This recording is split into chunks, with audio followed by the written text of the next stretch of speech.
Welcome back. Another episode of Jays and Confused podcast. I am Jeremiah Broderick, and as always with me, Matt Malinsky. Totally butchered your name, even after knowing you for over a decade. Sorry Yeah, about yeah, yeah, that. no, you're good. Here's the thing. Malinsky. I wanna lead this podcast off with an Yeah. apology. Um, to everybody who listened to our episode yesterday. I was wrong, and I need to take accountability for that. I predicted the Celtics winning by 7 against the Hawks, and that was frankly disrespectful because the Celtics curb stomped the Atlanta Hawks last night so ridiculously hard. Um, So yeah, I apologize for underrating just how efficiently we would dismantle that entire organization on the basketball court. Listen, you can look at things we said on the last episode through, what's the opposite of rose-colored glass? You can be like, yeah, we were wrong. I said the Hawks were scary. I said Yeah, they were a you did good you did team say that that. matched up well against us. It would be, listen, I We will also say, said, if I were a if you Hawks want fan, to, I would be scared. So I don't think you were wrong on that. they were scary just to a different group of people. Yeah, But we yeah. also said that we wanted to see garbage time soon, Mm-hmm. that we wanted to see Amari Williams play. We kind of predicted a lot of things that were going to happen. So you can either look at it like we're wrong and don't know what we're talking about, or we're future tellers. I do prefer the latter. So I think we're gonna So, we're gonna take the mantle of future tellers. I'm gonna start predicting Celtics blowout wins, and we'll see how that goes as well. no, because we're going to be wrong a lot of the time. So you got to say a wrong take and then couch it to. We can't, we're not going to be able to play 3D chess on this. It's just going to happen as it happens. Yeah, we'll take that. So yeah, we blew out the Hawks. That Mhm. was fun. The Hawks were weird. They didn't seem like they knew how to play defense. They were helping on everything. Like we were just getting doubled and then kicking to threes. Yep. They were towards the end. They were doubling Xavier Tillman on a touch. He's an offensive threat like few we've seen before. Yeah, the Hawks. I mean, they were without Dyson Daniels last night, but they looked disjointed. They looked confused. It seemed like any move we made, they seemed kind of uncomfortable with it. Um, Credit to, I think we played solid defense, but like the story of last night was just undeniable, like shooting prowess. Sam Hauser came one shy of matching the Celtics record for threes in a game, and that was after a wild performance chasing that record where he got close and then went like 2 of 11 from three to close that out, trying to chase the record. Um, How did Marcus you Smart feel can't be about beat. that? I Because I mean, know the Hawks announcers were mad. And I think a lot of Hawks fans may be justifiably mad when it stopped being a basketball game at a certain point and just started to be Sam Hauser like shooting it every time he by touches it. halftime, it was not a basketball game anymore. It did make me think about what if the NBA instituted a mercy rule just to prevent injuries. No, listen, I think there are a lot of unwritten rules of basketball that are outdated and kind of dumb. Um, Okay, this is an this is interesting this take. might be a hot take from me. Yeah. I like play till the end. I'm so not interested in the like sportsmanship of not trying because you're winning. Especially in this league where obviously last night there was no point where it was really going to get away from us. But we've seen like this is a league where 20-point leads disappear regularly, and huge comebacks are possible, especially with how much the three ball has become a part of the game. But no, keep your foot on the gas. Like keep playing hard. Even in See, I garbage don't time, think I'm that's like, what anybody has a problem with. no, Because but I you can think play it's hard throughout the game. It's when you don't play hard to go for records yes. that people are going to be annoyed And by. that I think is fair. I think Marcus Smart's record can't be broken. But no, this is the second time Sam Hauser has come close. I believe last year against the Wizards he came close and that hurt his ankle in that game. Um, He is one of the better like 3-point marksmen in the league. I do believe he set a league record for first game where someone took 21 threes and not a single two. Yeah. So yeah, that's who Sam Hauser is, and I understand him kind of going for that record. I do think it's just less fun when somebody is clearly chasing a record. Like I think there's a difference between like the way he was shooting the ball in the first half. Like heat checks are fine. If Sam Hauser is feeling it and he's just hit like 3 or 4 threes in a row and he wants to pull up from the logo, I think that's one thing. It's when it's just like, all right, we're winning by 30 and I'm going to chuck it from 30 feet every time I get the ball. Yeah, I think it's less fun to watch. I don't mind that as much. Let me Because give my hot take on Sam Hauser. hit me Because with it. I think if he hadn't gone for the record, he would have gotten the record. There's a I little bit agree. of like, I came close to this before, I'm not giving it up, I'm shooting every time. His teammates clearly knew that and were supportive of him and trying to get him the ball. But the Hawks also knew it and were doubling him when he touched it over half court. He was taking some just bad shots out of double teams, where if he had just stayed in the corner and they were doubling Anthony Simons like they were all game, then he would have gotten 2 open looks instead of the 7 contested looks that he missed.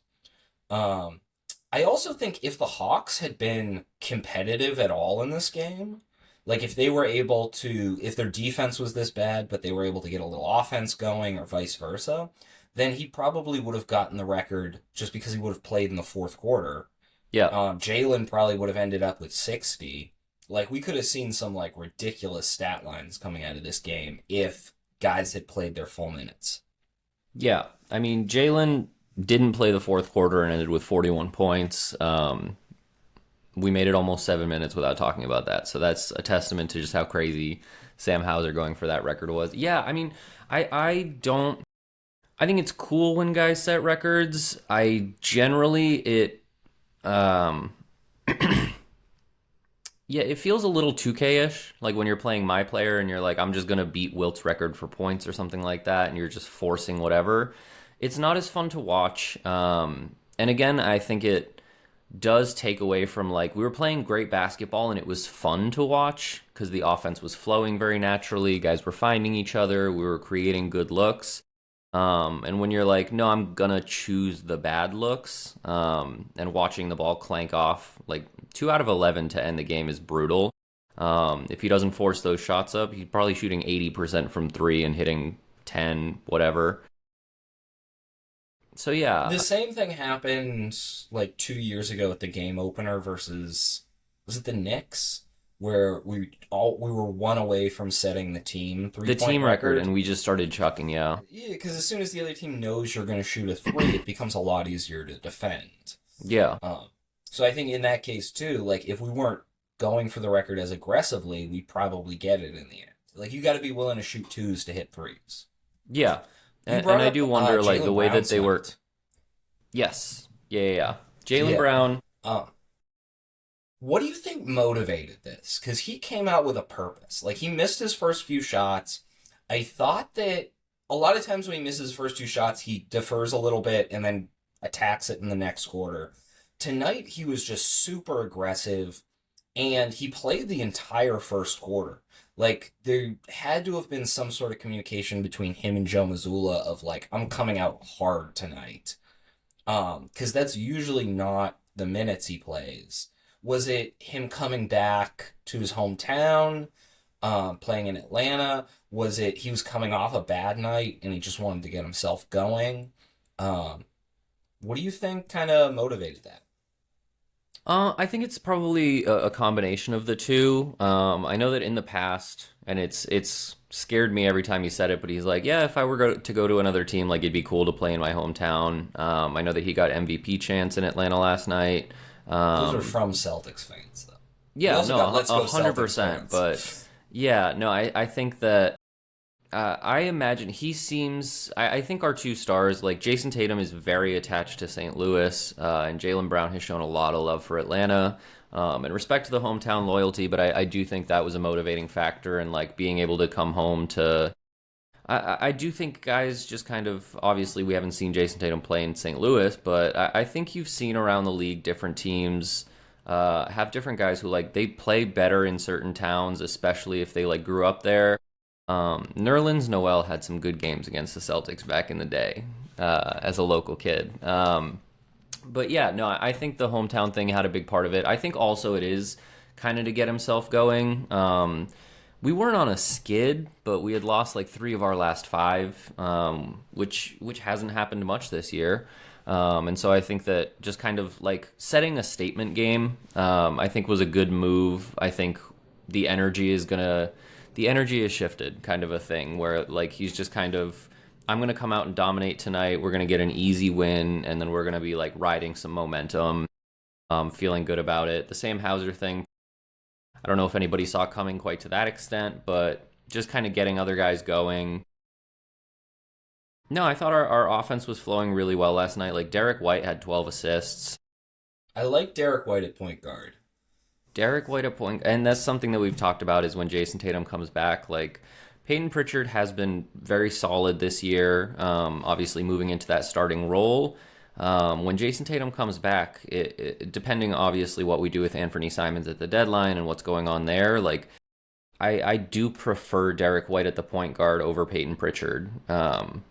Just because of his ball handle, not the ball handling, but the distributing, creating opportunities for others. I think he's just a little bit more kind of naturally gifted with it than Pritchard is. I think Pritchard might be able to create his own shot a little bit better, especially from three. But yeah, Derek White, just the way that he was dishing the ball out, the chemistry that he has with JB. Kata had a decent night. I think Derek White and him have developed some really good chemistry. So no, I liked everything that I saw there, and I think Jaylen Brown coming out and setting that tone was just really strong. I think he had 18 in the first quarter. So yeah, I think part of it was just like we're putting our foot down and we're just stomping on a team. Because again, we've talked about like we've had a lot of close games, and a lot of those have been wins. Some of them have been losses, but it's been a minute since we had like we're going into fourth quarter knowing we're getting garbage time, and I think that's the hallmark of like a really good team. Yeah. Yeah, I mean, this is one of the first games where we've really seen that garbage time that far in advance. Like, sometimes we'll get a couple minutes, but this was one of our big garbage time games. I know earlier in the season we were talking about Pritchard coming off the bench when JT comes back.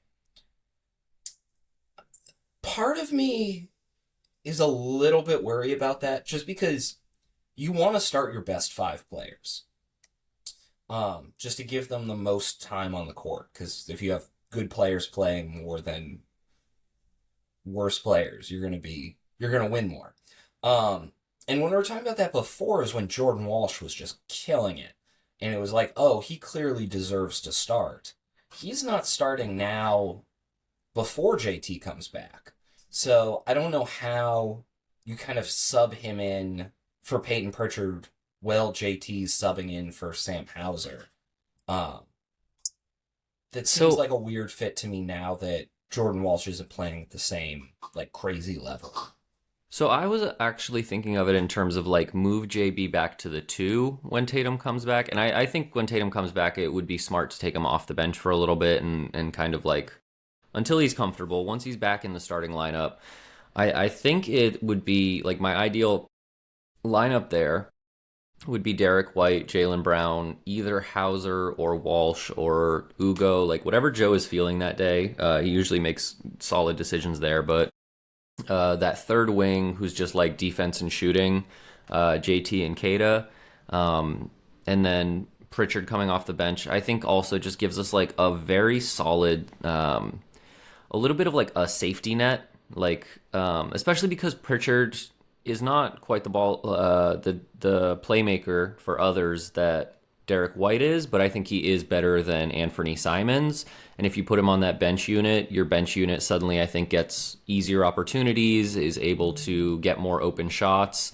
And so I think that way you're still keeping like a lot of offensive firepower in the starting lineup. I think you're boosting your bench a little bit. Pritchard's going to be able to score more from the bench. Obviously, going up against second unit guys, and I think just getting easier looks for Ugo, for Garza, for whoever happens to be coming off the bench that day. But I See, my think biggest question with that is who is our point of attack defender? Because that was the big question coming in this year after losing Drew Holiday. Is Derek White's a fantastic help defender. Just kind of lurking on the weak side, can get blocks, can shut down guys in transition. But he's not the best, like, one-on-one guard the guy that brings the ball up and slow their offense down. And at the beginning of the season, we were really looking for that guy, and it seemed like it was going to be a Minot or a Jordan Walsh. Recently, it seems like we're just okay with Peyton Pritchard playing that role, that he's just like enough of a pest on their ball handler that we're okay with him in that role and having Sam Hauser add some additional shooting. If we take Peyton Pritchard out, it's a lot to ask of Jaylen Brown to now guard the other team's ball handler and do what he's doing on offense. Maybe that can become his role once Jason Tatum comes back. We've seen him do it in the finals when he was matched up against Luka. But I wouldn't mind having like a little bit more defense in the guard positions there. no, and I mean I think that's where I had kind of been like White, Brown, Tatum, Kata, and then a wing. I would keep Walsh in that position. I think for a couple reasons. Even if he's not performing to the same level offensively, I think teams caught on a little bit, and he's not having quite the month that he had when he first came into that starting spot and was hyper efficient and scoring pretty solidly. I think something that we talked about when he slotted into that starting spot was Derek White saw a like significant increase in just his offense. He was getting easier looks, he was scoring more, and credited part of that to like Jordan Walsh is guarding the other team's point of attack guy, and so I don't have to. And letting like I think if you put Jordan Walsh in there, he's not quite the shooter Sam Hauser is, but I think his defense, he can be the point of attack defender pretty much on any given night. And take pressure off of those two guys. You've got Tatum and Kata as like a back line for your defense. And I think, I mean, Walsh, again, he's not scoring quite as much, but he's proven to be a pretty reliable three-point shooter. Obviously not quite as good as Sam Hauser, but more than capable of kind of kickstarting runs with his defensive play.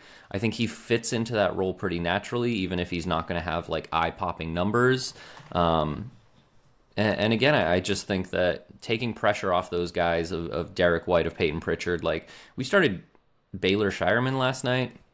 Yeah, And again, Joe with the starting lineups is just crazy. He'll do whatever. No dip threes, behind the back passes. Yep. Yeah, he had a good night, honestly.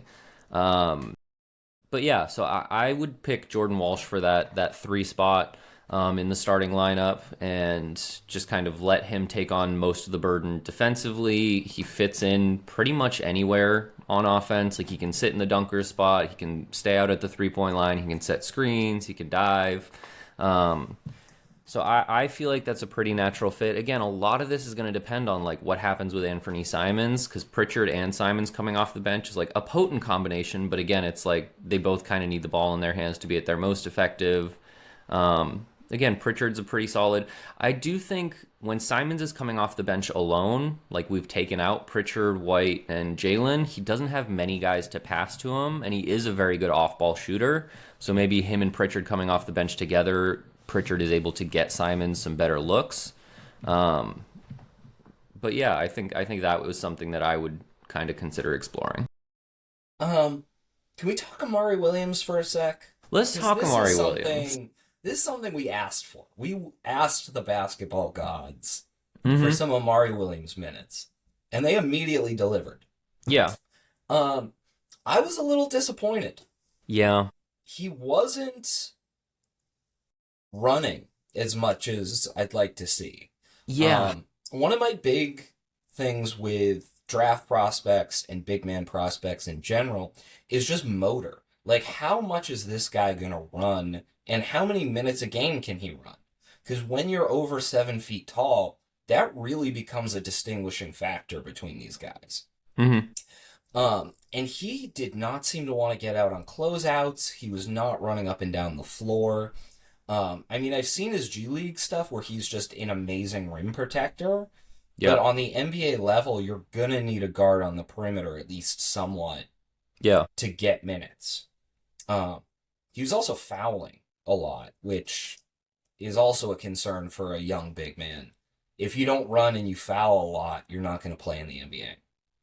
Yeah, I mean, he played the entire fourth quarter, so we got 12 minutes. He was a minus 17, but, garbage time plus minus numbers are always a little funky. He did pick up the two personal fouls. I think I texted you pretty early into the fourth quarter. That was like, I just want him to be running back on defense. Like, there were a couple fast breaks where he was just lagging a couple steps behind the ball handler, and I was like, he seems to like he should have the athleticism to be able to like affect that shot when that guy gets to the rim. So I wanted to see a little bit more hustle from him. He did have two blocks, which were solid. But again, yeah, I think He the looked good foul on the thing boards. is like young bigs foul a lot. And that's something that I think is coachable. That's something that I think with experience you learn how to position yourself better and how to avoid that in the NBA. The motor is the bigger thing for me, and I was disappointed from what I saw there. I still like he has a lot of potential.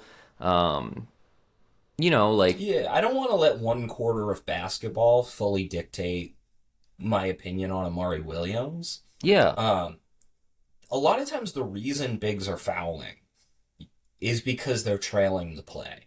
Like if you're coming in behind a guy and trying to get a block, you're much more likely to foul than if you get to the spot first, go vertical. yeah, So I think that was part of his problem was he was just always behind the play. He gave up a few threes that just seemed unexcusable to me. Like they would kick it around. It was clearly his rotation, and yeah, he would just not close out. Not even like a cornet contest, which yeah. I was never a big fan of. Um, but I mean, he seems like he's got the athletic tools to be a great rim protector. He was rebounding well. He's just got a lot of size and seems to move well. Like he's not super stiff. But yeah, a little disappointed. Overall, hope he gets more minutes and improves. Yeah, yeah. I mean, he ended up with like 3 points, 4 rebounds, and an assist, which like The for assist was nice. yeah, yeah. No, I think like hopefully we see more of him and he gets more opportunity and we can kind of like evaluate. I think if anything, it seems like Joe Mazzulla is the ultimate like he's not going to yell at you for missing a shot. He will yell at you for missing a rotation. So I'm assuming and Joe Mazzulla has shown like a real affinity for like coaching young guys by yelling at them. I'm assuming Amari Williams got an earful, and hopefully moving forward he's a little bit more active, a little bit more engaged, especially like trailing fast breaks. Ron Harper got a couple minutes last night. I do like him. I think he's shown some talent. He's a good 3 point shooter. Um, and yeah, I we don't have a lack of like 6'6" to 6'8" guys who can kind of dribble and do Oh, some stuff. yeah, I wanted us to play Ron Harper versus the Spurs just to see the brother brother matchup with Dylan Harper. Hmm. Um, yeah, Ron Harper's been killing it in the G League. I just don't know where we have spots for all these guys. I mean, No. every team always wants to make like a big consolidation trade where they send four of their deep bench guys for an all-star. Um, those trades just rarely happen. So I see this kind of glut of 6'6" guys continuing for a while. So I'm not sure kind of what happens with him. Yeah, I think a consolidation trade somewhere down the line is seems likely, or we're gonna have another kind of like I forget if Neesmith just kind of walked and was signed somewhere, or if we traded him for Aaron something. Neesmith? Yeah, We was that traded him the? for Malcolm Brogdon. That's what it was. Yeah, yeah, yeah. Yeah, which was good value. Which that was a great Yep. trade at the time. Aaron Neesmith found a role with the Pacers. I think Um, both teams do it again. yeah, 100%. I think that seems like a likely route for some of these guys. I don't know if we're gonna find value like that again. Like at the time, Malcolm Brogdon was, a Six very man of the reliable year. veteran. Yeah. Aaron Nesmith just wasn't getting a ton of playing time here. So I could see something like that happening if that kind of trade appears. Um, I don't know who it would be. I think like there is a point where I'm like, damn, I wish we just had more minutes per game to showcase some of these guys and bring their trade value up a little bit. Like I think there are teams where Ron Harper could, but I don't know how much value we're going to get for him because he doesn't play. And I think we're seeing some of that. I mean, we have enough of those guys who do get some run. Like I don't know what Baylor Shireman's value is, but he's been getting some minutes. I don't know. Ugo, in my mind, and Jordan Walsh are untouchable, but like, if anybody calls at the deadline and is like Josh Minot, Baylor Shireman, like, yeah, I think we have the depth at that position with those guys to be able to make a move or two. I just don't know what the return would be. Yeah, I think a lot of them are just sweeteners in deals. Like, I think it was Scal who was talking about two picks and a young wing with Anthony Simon's contract to the Clippers. You just kind of throw Josh Minot in there as like a nice to have, but I don't think any of these guys are making a Yeah, deal happen. yeah. Now, Jaylen Brown just came off a 43-point night. We talked about what 41, mode. 41. 41. Let's not get carried Sorry, away. I thought it was 43. In three quarters. Yeah. And we found out the secret after the game, Mm-hmm. which was his ability to salsa dance. Mm-hmm. Have you watched any of the video he put out? Because he put out a long video detailing his salsa dance training. So I haven't watched that video. I do remember, and it seems like it's becoming a trend. Before he dropped 50, or after he dropped 50 against the Clippers, there was a video of him salsa dancing before that game. So it seems like on salsa nights, Jaylen Brown does very, very well. So this is I think two we can confirm is now a trend. Oh, you think it's like the proximity to salsa dancing? Like if he salsa Yeah, dances he before, had a it's like a good salsa luck. lesson the day of the Clippers game where he Game. dropped 50 and shut down Kawhi. Interesting. Yeah, Because so it seemed like what he was saying was that like he got really good at salsa dancing in the off season, mhm. and then that like footwork translated over. Which I watched the full video where he went through it with like his salsa dancing instructor, and he's training with like these professional salsa dancers. Compared to them, I want to make it very clear that like compared to professionals, he Mhm. does not look like a good salsa dancer. Compared to me, I'm sure he's fantastic. Yeah, I was gonna say compare him to the average NBA player There as a is a salsa dancer. video on YouTube of me taking a salsa dancing lesson. So if anybody wants to compare, he will win. So I don't want to like stick my This head is the out too first time far. I'm hearing of this. You- I can go into the backstory later. Hmm. Yeah, it was for a community television thing. Okay. I took a salsa dancing lesson. And I don't Hmm. look good doing it. Like you don't look. You think you're gonna look so much more coordinated doing the salsa, and then you look back and you're like, oh, there's a big difference between Yeah. me and this other person. So I think Jaylen Brown has a little bit of that. Again, Jaylen Brown is a better dancer than most people, I think. But when you A have hundred him percent. next to a bunch of salsa dancers, he looks uncoordinated. Yeah. No, Jaylen Brown's been a dancer for a hot minute. Obviously, there's that famous video of him and Marcus Smart at like a gala. There's when he was young, this might have been like his rookie sophomore year. There's a video of him dancing next to a moving car. If you haven't seen it, I highly think I recommend have, yeah. watching. But yeah, no, I think. I mean, listen, if it's affecting his footwork like this, I'll take it. I think at this point, the entire Celtics team should go take like either a salsa class, like learn some Go bachata, swim like, at BC. yep. So Yeah. I think if it's working, it's working. I think it can't be understated. The correlation clearly between salsa dancing and dropping 40 plus points in a basketball game. Um, I do wonder, I don't know exactly what muscles are involved in salsa dancing proficiently, but if we can incorporate that into Jason Tatum's routine as he's rehabbing. Um, I do also think it would be fun if the team just adopted this identity and like this became a thing, like the Boston Celtics, the salsa dancers of the NBA. Um, so yeah, team bonding activities. I think Jaylen Brown's got to introduce them to his coaches, his instructors. Um, Outside of Jaylen Brown, who's going to be the best salsa dancer on the Hugo Celtics roster? Gonzalez. That's fair. That's okay. That's Yeah. actually okay. Outside of Hugo Gonzalez, because yeah, I assume Spanish people can all salsa dance. Yeah. Outside of Ugo, who would be the best salsa Salsa dancer on the dancer, team? yeah. I want to say, and it's going to be impressive at his size, but I think Keita could probably salsa. I was gonna say Anthony Simons. I think his like ability to handle. Yeah. I think he could pick up salsa pretty quick. So we did a bit. We had a we had a segment where I matched Celtics players to like the animal that best fits their personality. Yeah. I do think we could do this with different types of dance as well. Anthony Simons, I just see as like I bet he can break dance. Um, I don't know. I feel like there's more upper body strength in breakdancing.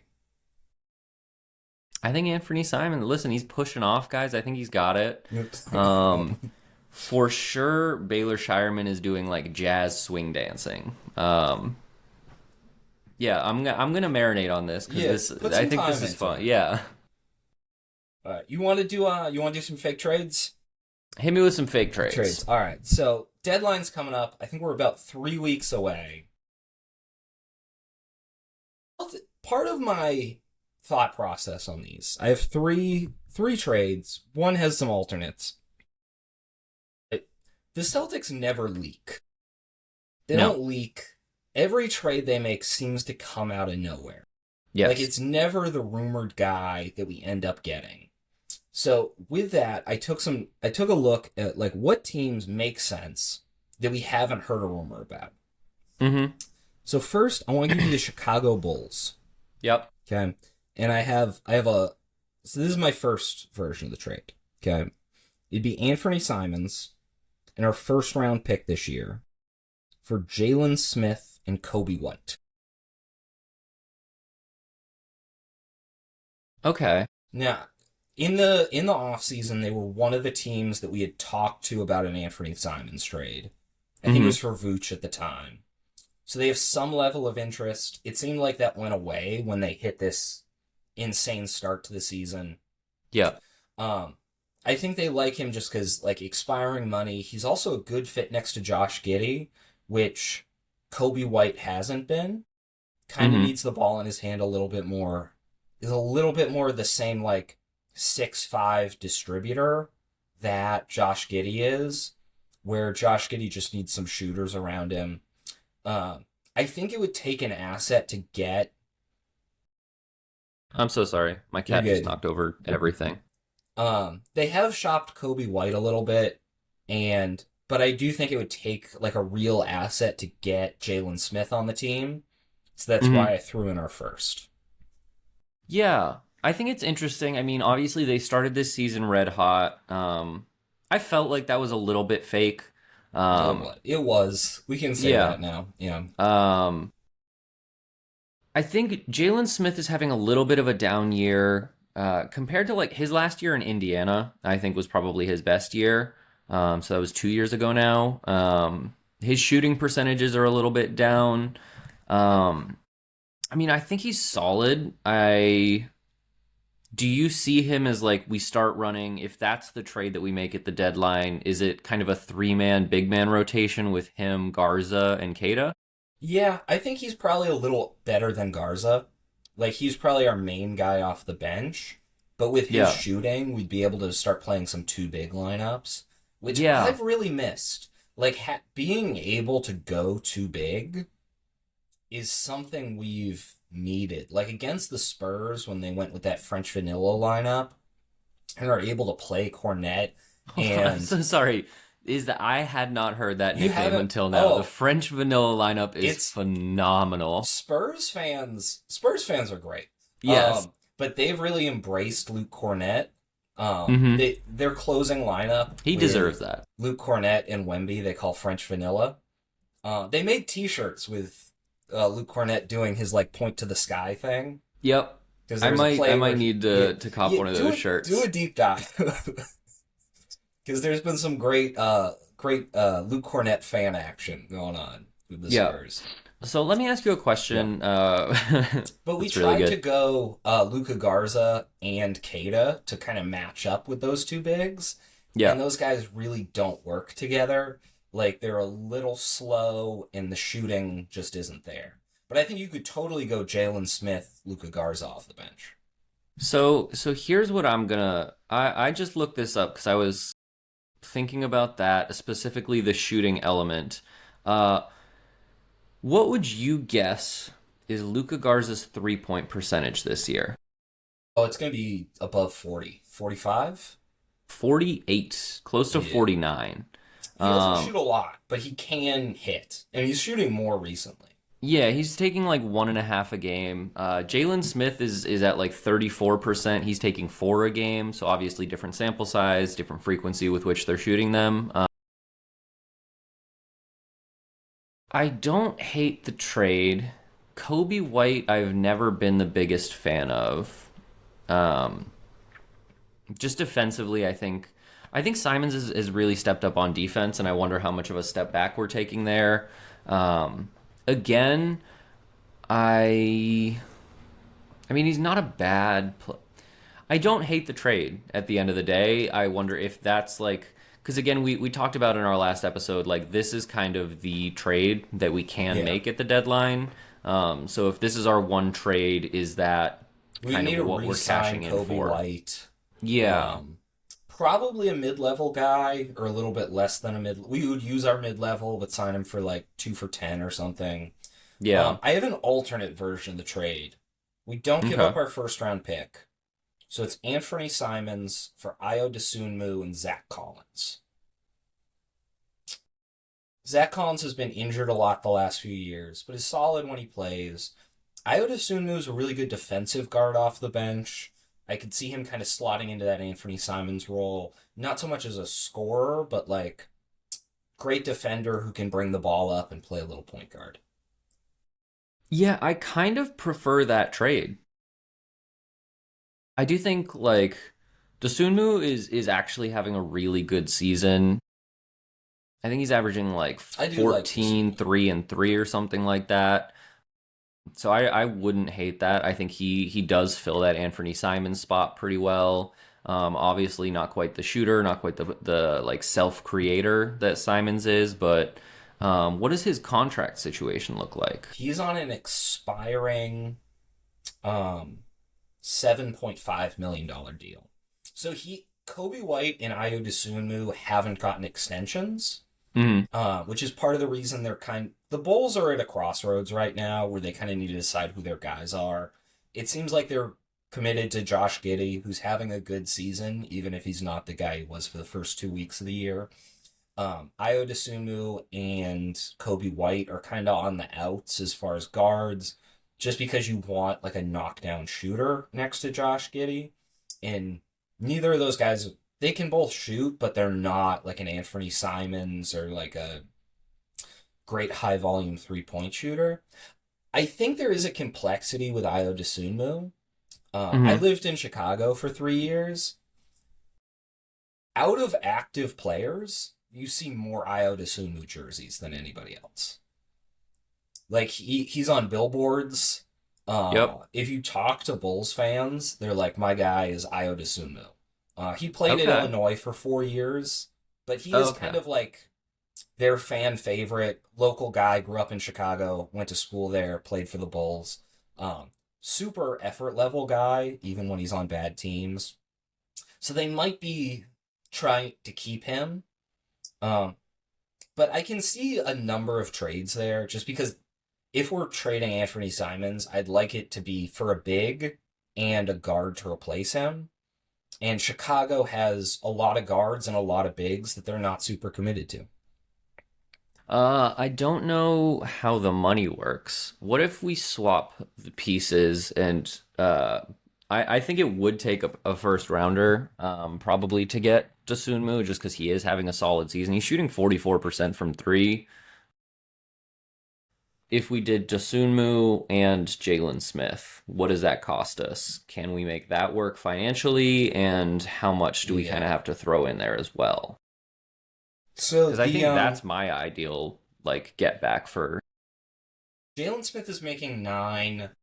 Iodosumu is making 7.5, so that would be 16.5. It'd be a little less than we could take back for Anthony Simons, so we'd need them to like throw in a vet minimum to make the money work. Okay. But we would be ducking the like we would be cutting as much salary as we possibly could with those two. Yeah. Yeah, would we have to cut somebody to make room on the roster if we're doing a 2-for-1? Like let go of Chris Boucher or Yeah, we whatever might and have to swallow cut some Chris money. Boucher or something, but Yeah. that would No, be I doable. don't hate that. I think Dosunmu, like I haven't heard any rumors about him, but again, like Brad Stevens, I we'll circle back to this after we do fake trades, but I wanna hear your thoughts on executive of the year eventually. And yeah, no, I like that trade a lot. If we can get Dosunmu and Smith for Anthony Simons, I think that's good value, even if we have to throw a pick in there. Sounds good to me. All right, so I have one that's a non Anthony Simons trade. Okay. If we say like he's played too well, we want to keep him, we still want to add a big. Yeah. Where are we sending? So Nope, this never is mind. I'm not going to insult anybody right now. if we sent Xavier Tillman in our first rounder this year Yeah. to the Pacers for Jay Huff. I mean, JF had a good game against us So recently. his contract, he is on a 3-year minimum deal. Hmm. I think he was one of the best signings of this offseason. To Yeah. get a guy on a minimum long term is kind of insane. But again, he's a guy they just signed for the minimum, and they're the worst team in the East. So I don't see more than a first rounder for a guy like that, even if he's had a good year so far. And Yeah. then for us, it's getting a really good value big locked up for the next 2 years. I like it. He's not the biggest. I'm trying to see how many minutes he plays a game. About 20 minutes. He's not the biggest rebounder.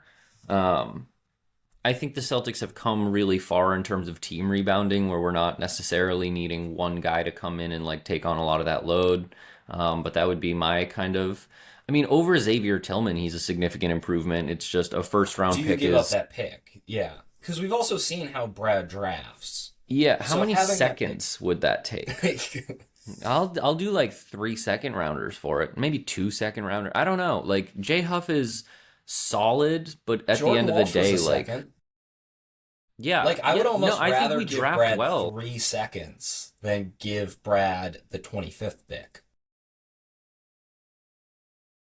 I Especially think some of our seconds have, like, favorable swaps. yeah.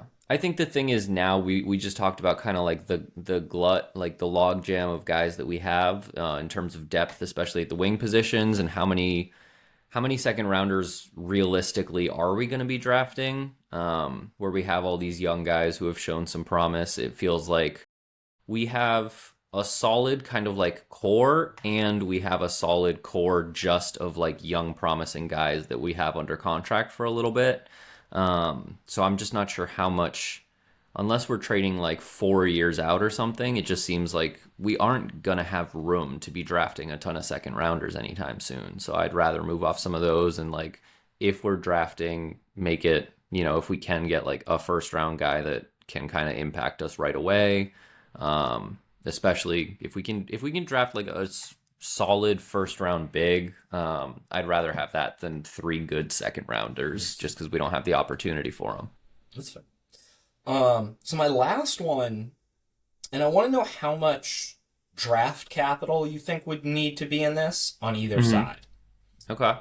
So Celtics send Anthony Simons to the Grizzlies Hmm. for Santi Aldama and Jock Landale. So Grizzlies are probably going to trade John Morant in the coming weeks. They don't have a If they can good. find anything for him. Yeah. um it seems pretty certain now. He gave like a crazy bad press conference after the Berlin game. Yep. Does not seem happy there. But if they want sort of, they need a point guard. And Yep. unless that's exactly what they're getting back, which I don't know, there's not a lot of teams that are trading their point guard for him. Yep. Um, I really like Santi Hmm. Aldama. You need a minimum to make it work in Jock Landell. Also, good rebounder. What do you think of that? Do we need to add picks? Do they need to add picks? Because I think Anthony Simons is the best player in the trade, but Yes. Santi's probably maybe the best value on his contract. How long is Santi under contract? Ooh, he's got Three, three yeah, years. 3 years, 18 million. He got extended recently. Okay. And it's a team option the last year. I mean, I like Santi a lot. I think he can provide some spacing. He's active on the boards. Who was the other one? Jacques. Jock Landell. Okay. Um, He's a solid rebounder, and he's on a minimum that expires at the end of the year. Another white guy on the Celtics. All right. Um, no, I like that trade. I think that gives us some solid big man depth. I think we probably would have to attach a couple seconds Against to him. I don't know if they would need a first rounder. I mean, those are two like solid bigs on Memphis,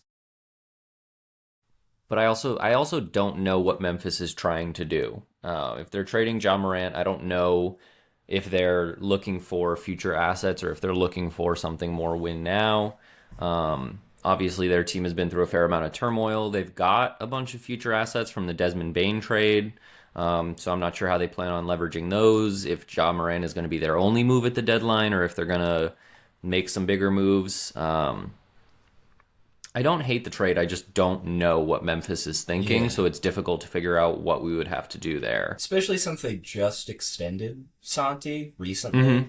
They actually extended Santi, which ate up the cap to not allow them to extend John Morant, which has kind of led down this road. So I don't know if they're just super committed to Santi Aldama or if they thought, you know, John Yeah, Morant hasn't played, we're not going to extend him either way. yeah. No, that's an interesting one. I also, a quick point of contention. Celtics fans, I've seen some posts recently have talked themselves into we're getting Triple J. I don't know where that's coming from. I've also seen we're trading half the team to get Triple J, Mm. and that is The silly to me. contracts are It was like tough. a 5-for-1 trade, and everybody was like, "Yup, the Celtics are back in contention." And I'm like, I don't understand what's going through through their minds there, but um, yeah, I think Memphis is a weird trade partner because they got so many assets from the Desmond Bain deal, and who really knows what they're going for right now. The West is such a strong conference that it's tough to see them being like, no, we're going kind of like we're trying to compete right now. I believe they're in 11th place in the East, in the West. Sorry, um, so they can push for like a play-in spot, but it doesn't look like they're getting much closer to the playoffs than that. So if I were them, I'd probably start looking to like leverage some of those picks and build like a new core, which is crazy because a couple of years ago it was like John Morant, Desmond Bain, and Triple J was a fantastic young core to build around, and it's all kind of fallen apart on them. Yeah, Dylan Brooks, Xavier Tillman. Like, they had a lot of young guys that seemed really exciting a few years ago. I mean, if this was like a 2K build for them, Yeah, they would do like an Oklahoma City teardown where they're like, let's get, 3 firsts for Jaron Jackson. Let's try to get a first for John Morant. Let's trade Santi Aldama and get a first. Like, they would just pile picks and then tank. since this is real life and executives usually get fired if they try to do that, Yeah. they're going to try to stay at least somewhat in contention. Being a small market, too, like, I think they would be happy being a six seed for 10 years.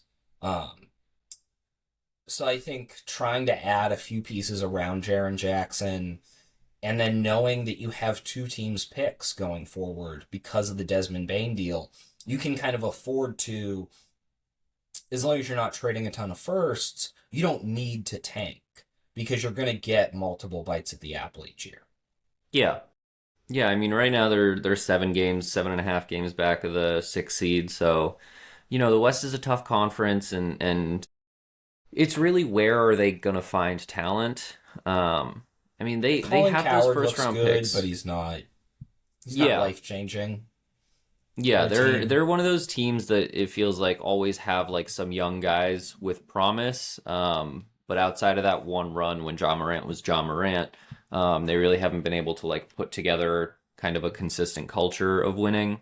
I thought firing Taylor Jenkins was a mistake for them, but you know, yeah, letting superstars dictate coaching decisions, I feel like so rarely works out. Um, yeah, I Yeah, I don't think you know. would need to go back to like Ty Lue in Cleveland with LeBron to get a Yes, time where it like arguably even worked. yeah.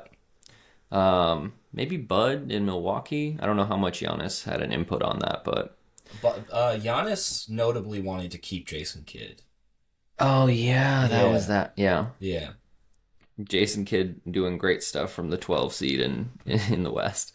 Um, yeah, no, I think it's gonna be an interesting deadline. Are there any other kind of like around the league things that you're looking out for? I know Milwaukee has been signaling that they have something planned to keep Giannis happy. Do you think the Thunder are going to do anything with their future assets just to shore up kind of their top of the realm status? Yeah, the Thunder are the team I'm most worried about getting Zubac. Yeah, Just because they have so many assets, like the Kenny Hustle, Kenrich Williams contract.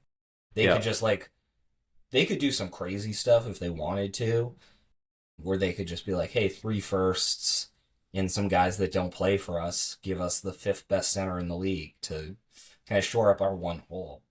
yeah, Milwaukee's interesting. I'd love DeMar DeRozan.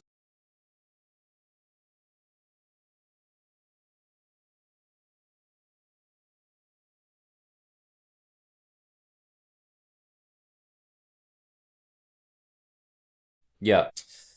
So I think there's going to be some interesting small moves like that for them. I don't think they're going to trade their 2031. Like they have two tradable firsts this year, which is the least valuable of them in Atlanta, and then they could technically trade like their 2031 or 2032.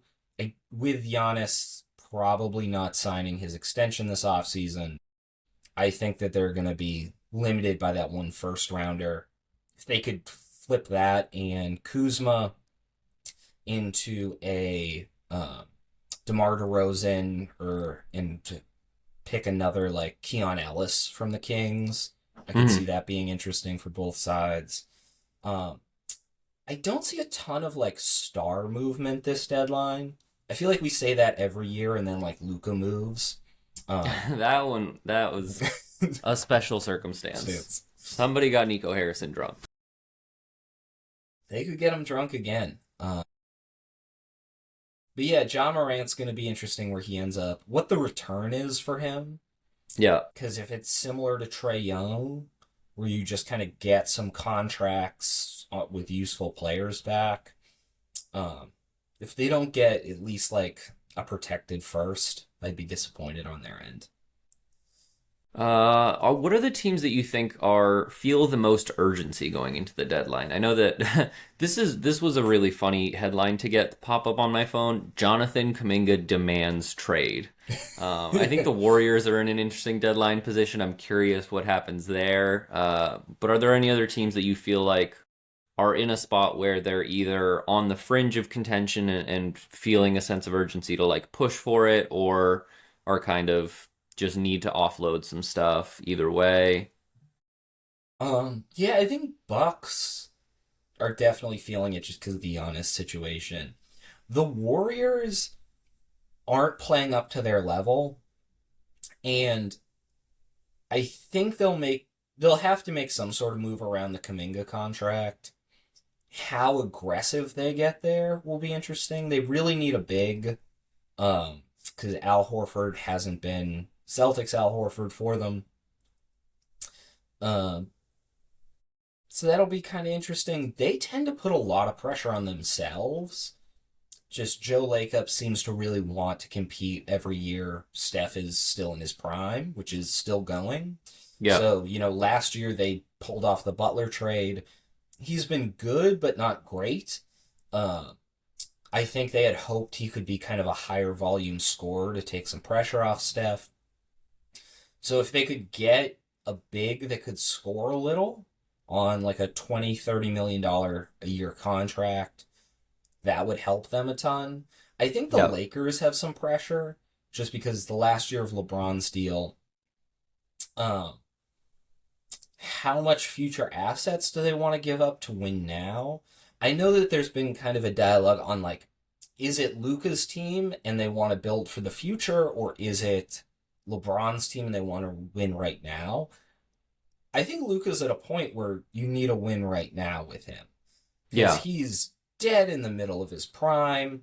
He's also he's not LeBron. Like he's probably not going to play Until he's 40. until he's Yeah. 42 cuz nobody really does that.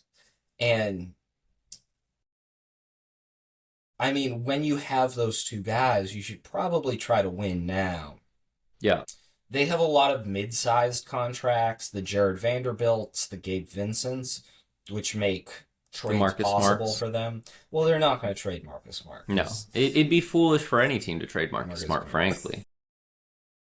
But Marcus has been good for them, and he's Yeah. kind of exactly the type of player they want or need next to those guys. Like somebody who knows how to play and can really defend. Like if they Yeah. could trade for a second Marcus Smart, I think they would. Oh, if I could trade for Marcus Smart, I would too. Real quick, final thing I want to touch on. Do you have any early favorites for Executive of the Year? Because I've been thinking about it. I mean, Detroit obviously is performing really well. I don't feel like that was necessarily like a ton of moves the executive made this year.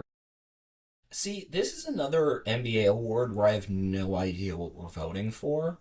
Yeah, Because I don't know if it's who made the best moves within the last calendar year, or who built the best who team built the in best team, yeah, who did we find out made the best moves. Like, yeah, did, if, because a lot of times it goes to a guy who you're like, oh, wow, he drafted a lot of good guys 3 years ago and we had no idea.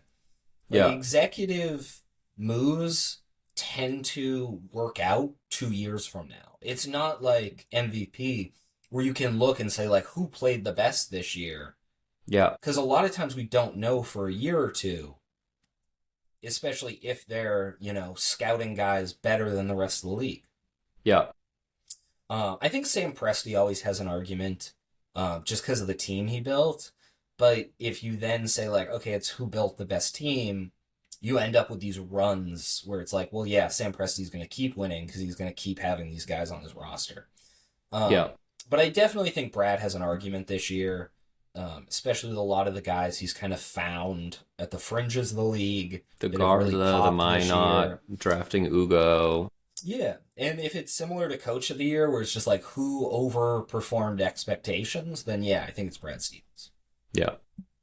All right. Well, hopefully the Celtics get some stuff at awards season. You know, Jalen Brown hopefully walks home with some hardware. We'll see what Brad Stevens gets. Joe Mazzulla, obviously, I think has an argument for Coach of the Year as well. So All right, we spoke should be this fun. into existence for the Hawks game. How are you feeling for Detroit on Monday?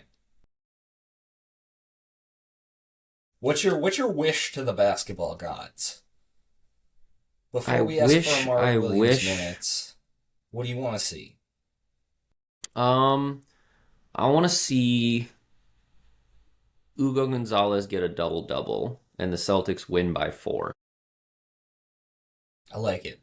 Yeah. I want to see Sam Hauser because I was a little disappointed.